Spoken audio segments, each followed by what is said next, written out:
نحمده ونصلي على رسوله الكريم أما بعد فأعوذ بالله من الشيطان الرجيم بسم الله الرحمن الرحيم إن عدة الشهور عند الله 12 شهرا في كتاب الله يوم خلق السماوات والأرض منها 4 حرم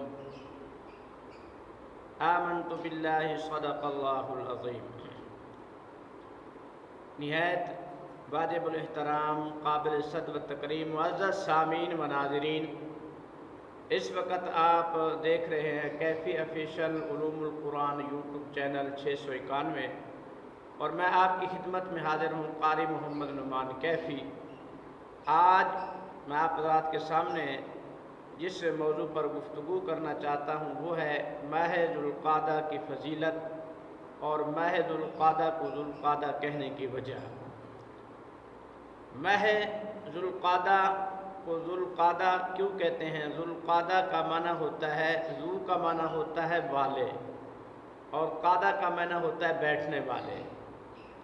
جیسے کہا جاتا ہے ذو مال، فلاں شخص مال والا ہے، ذو کمال، فلاں شخص کمال والا ہے، تو ذوالقعدہ کا معنی ہوا بیٹھنے والے۔ ذوالقعدہ کو ذوالقعدہ کیوں کہتے ہیں؟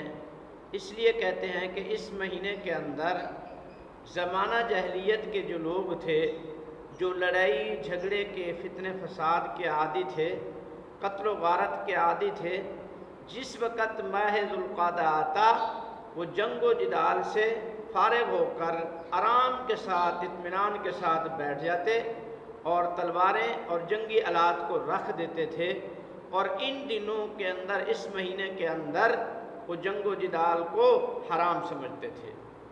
تو اس لیے اس کو کہا جاتا ہے ذوالقعدہ بیٹھنے والے۔ تو ذوالقعدہ کی فضیلت یہ ہے کہ اس کو ماشاءاللہ یہ فضیلت حاصل ہے کہ ذوالقعدہ کو اشہر حرم میں شمار کیا گیا ہے۔ جیسا کہ قرآن پاک کے اندر اللہ پاک نے ارشاد فرمایا کہ سال کے اندر 12 مہینے ہیں، اور ان 12 مہینوں میں سے فرمایا 4 ماہ جو ہیں فرمایا وہ حرمت والے ہیں، ادب والے، احترام والے ہیں، کہ ان مہینوں کے اندر کیا کیا جائے، وہ واجب الاحترام ہیں کہ ان مہینوں کا کیا کیا جائے، لحاظ کیا جائے۔ تو اس لحاظ کی وجہ سے اس مہینوں کے اندر اللہ سبحانہ و تعالیٰ شریعت کے احکام کی خلاف ورزی نہ کی جائے۔ تو ماہ ذوالقعدہ اشہر حرم میں ہے، اور اشہر حرم ان مہینوں کو کہا جاتا ہے کہ جن کے اندر جنگ و جدال، قتال اللہ پاک نے حرام قرار دیا، زمانہ اسلام میں بھی اور زمانہ جاہلیت میں بھی۔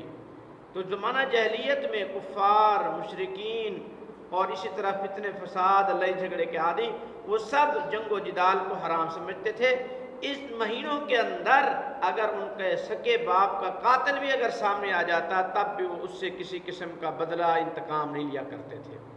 دوسرا، ماہ ذوالقعدہ کی جو فضیلت ہے کہ یہ اشہر حج میں سے بھی ہے، اشہر حج میں سے بھی ہے کہ اشہر حج جو ہے، اشہر حج 3 ماہ شوال مکرم، ماہ ذوالقعدہ ذی الحجہ۔ تو یہ ایسا مہینہ ہے، بابرکت مہینہ ہے کہ اس مہینے کے اندر لاکھوں کی تعداد میں ماشاءاللہ مسلمین مسلمات ماشاءاللہ حج کرنے کے لیے اپنا سفر شروع کرتے ہیں، سفر کا آغاز کرتے ہیں۔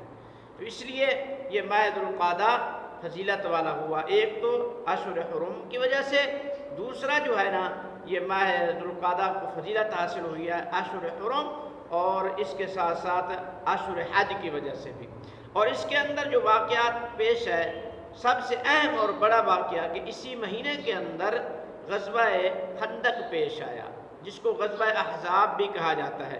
انشاءاللہ تفصیلی ویڈیو میں بناؤں گا غزوہ احزاب پر، انشاءاللہ اگلے ٹاپک میں، اگلے موضوع پہ، اگلی ویڈیو میں انشاءاللہ۔ اور غزوہ احزاب پیش آیا، غزوہ احزاب اسی غزوہ خندق جو ہے نا پیش آیا ماہ ذوالقعدہ میں۔ اور اس کے ساتھ ساتھ جو ہے نا صلح حدیبیہ کا واقعہ، اور جس کے اندر بیعت رضوان کا بھی خصوصی طور پر شامل ہے۔ تو صلح حدیبیہ اور بیعت رضوان، یہ دونوں جو واقعات پیش ہے یہ بھی ماہ ذوالقعدہ میں پیش ہے۔ بیت رضوان کا خلاصہ آپ کے سامنے نظر کرنا چاہوں کہ جس وقت آپ علیہ الصلوۃ والسلام کو خبر ملی کہ حضرت عثمان رضی اللہ عنہ کو کفار مکہ نے قریش مکہ نے شہید کر دیا، تو آپ علیہ الصلوۃ والسلام نے ایک درخت کے سائے تلے تمام صحابہ کرام سے فرمایا بیعت لی، اور فرمایا جب تک حضرت عثمان رضی اللہ عنہ کو قصاص ہم نہیں لیں گے اس وقت تک ہم یہاں سے اٹھیں گے نہیں، ٹھیک ہے۔ تو یہ بھی ماشاءاللہ ماہ ذو القعدہ میں پیش آیا، ٹھیک ہے۔ تو اس لیے انشاءاللہ باقی تفصیل اس کی انشاءاللہ اگلی ویڈیو میں ہوگی۔ تو انشاءاللہ اللہ پاک آپ کو خوش رکھے، سلامت رکھے۔ آپ سے گزارش ہے، ریکویسٹ ہے، اگر آپ کو یہ دینی معلومات اچھی لگی ہیں چینل کی ماشاءاللہ، تو آپ لوگوں سے گزارش ہے چینل کو لائک سبسکرائب ضرور کر دیں۔ بہت شکریہ۔